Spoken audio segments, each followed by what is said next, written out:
Olá, vamos nos divertir e nos irritar com a política? Marcelo Duzzi, muito prazer. 30 de novembro de 2022.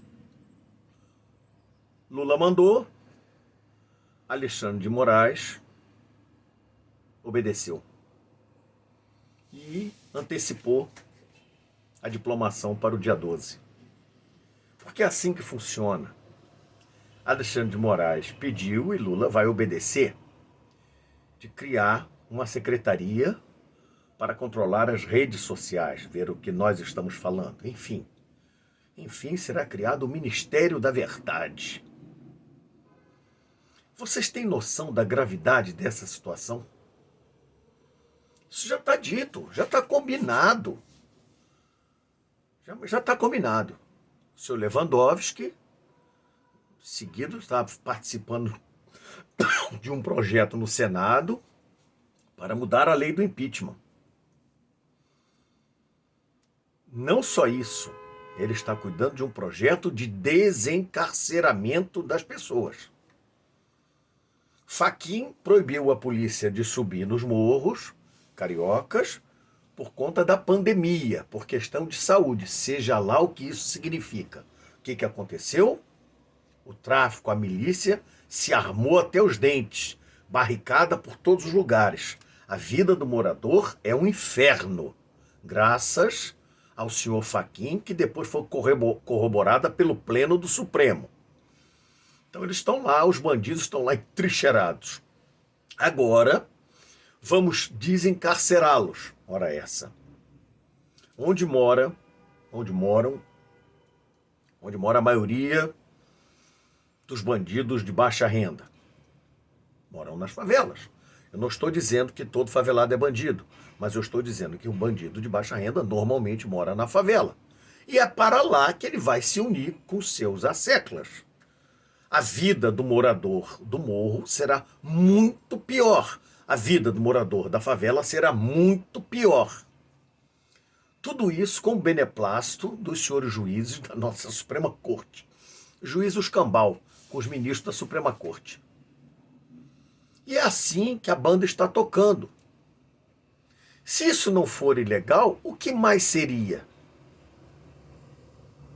Aí nós tivemos aí a carta dos militares da ativa, foi publicada ontem. Um bocado de gente assinou, vamos ver a consequência disso. Conforme Paulo Figueiredo disse, a última vez que militares da ativa se manifestaram foi em 1952.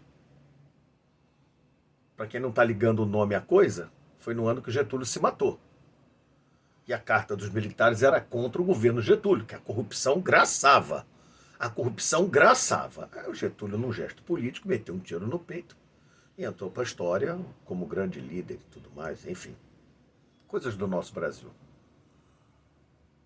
Hoje está tendo um depoimento lá, tem uma sessão pública no Senado. Emocionante. A Bárbara, vale a pena vocês assistirem. Foi aplaudida de pé, citando os absurdos, as ilegalidades, as inconstitucionalidades praticadas pelos supremos, pelos iluministas. E fica o dito pelo não dito. Aí agora o Paulo Figueiredo citou 3 generais que ficaram de mimimi, ficaram putinhos, porque o Figueiredo citou o nome deles. Óbvio. O Figueiredo disse com a responsabilidade de um jornalista que as fontes confirmaram. O povo está na beira dos quartéis, na porta dos quartéis, para não ser preso. Agora, o senhor Renan Calheiros quer fazer a PEC da democracia. A PEC simplesmente quer proibir a manifestação. Proibir qualquer manifestação. Proibir o xingamento político.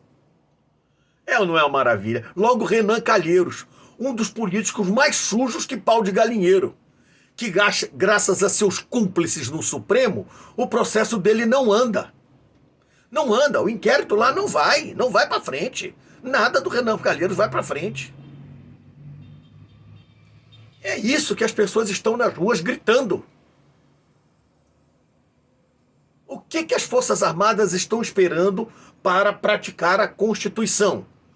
Tem um artigo da Constituição que permite que as Forças Armadas façam isso. O que elas estão esperando?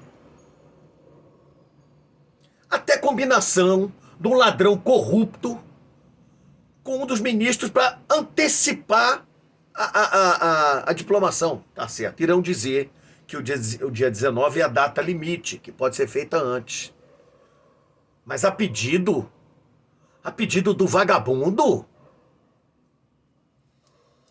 Eu vou ler para vocês aqui, vou pedir desculpa de me afastar os olhos aí, para ler um trecho do que o Olavo de Carvalho falou. Eu sigo o Olavo de Carvalho há muito tempo. Desde a década de 80 do século passado, ele escrevia no Globo, escrevia no Jornal do Comércio, escreveu na Zero Hora, escreveu nos maiores jornais do país. E conforme a esquerda foi crescendo nas redações, foi aumentando o número da esquerda, de jornalistas de esquerda, aumentando, a ponto de estar tudo dominado como está hoje. Olavo de Carvalho foi execrado. Mas as ideias dele não morreram. Pelo contrário, olha o que ele fala sobre a democracia. O óbvio dos óbvios. Uma democracia não pode ser instalada por meios democráticos. Pois para isso, ela teria que existir antes de existir. Vocês entenderam? A democracia não pode ser instalada por meio democrático. Lógico, evidente. Porque se não existe a democracia, como é que ela pode ser instalada por meio democrático? Ele continua. Essa é que é a delícia do texto da pessoa inteligente.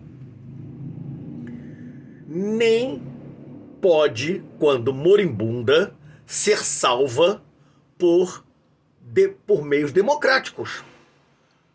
Vocês entenderam? Se a democracia está moribunda, ela não pode ser salva por meios democráticos. Porque se ela não estivesse moribunda, ela não precisaria ser salva. Por isso, teria de continuar saudável enquanto vai morrendo. É impossível. Ela está moribunda. Continuando. O assassino da democracia leva sempre vergonha. O assassino da democracia leva sempre vantagem sobre os defensores dela. Eles, suprimindo os meios, o assassino ele vai suprimindo os meios de ação democráticos.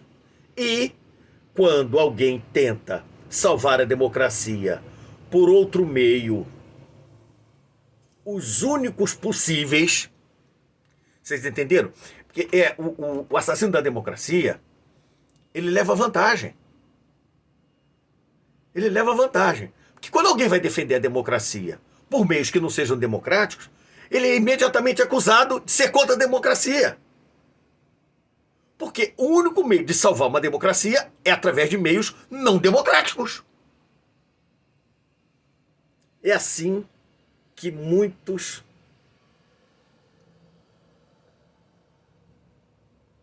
É assim que os mais pérfidos inimigos da democracia possuem... Tá dando reflexo aqui. É assim que... Peraí, que eu vou botar os óculos aqui para resolver isso aqui.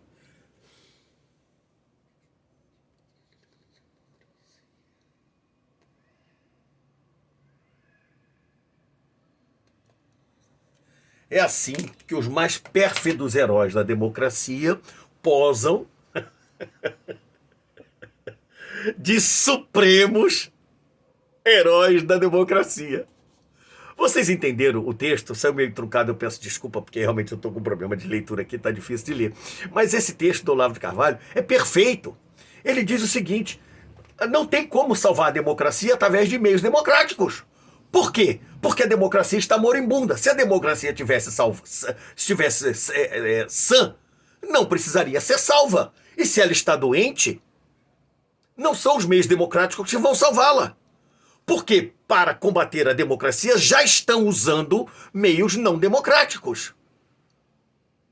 Vocês estão vendo o que está acontecendo com a nossa terra? Onde já se viu? Eu entro com processo lá no Supremo Eleitoral para Olha, isso aqui está errado, essa conta está errada. Eu fiz essa conta aqui, contratei uma empresa de auditoria. O senhor tem 24 horas para apresentar o primeiro turno. Que conversa é essa? Se sou eu que estou reclamando, eu reclamo daquilo que eu acho.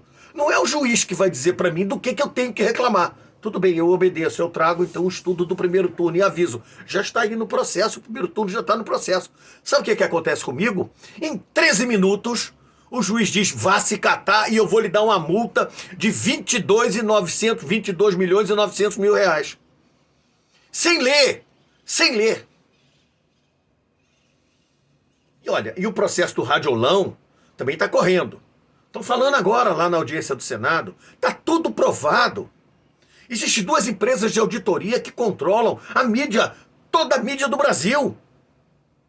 A Casa da Bahia anuncia em Santo Antônio da Roça Dentro, ela quer saber se anunciou o fogão na promoção dela. E tem como verificar isso.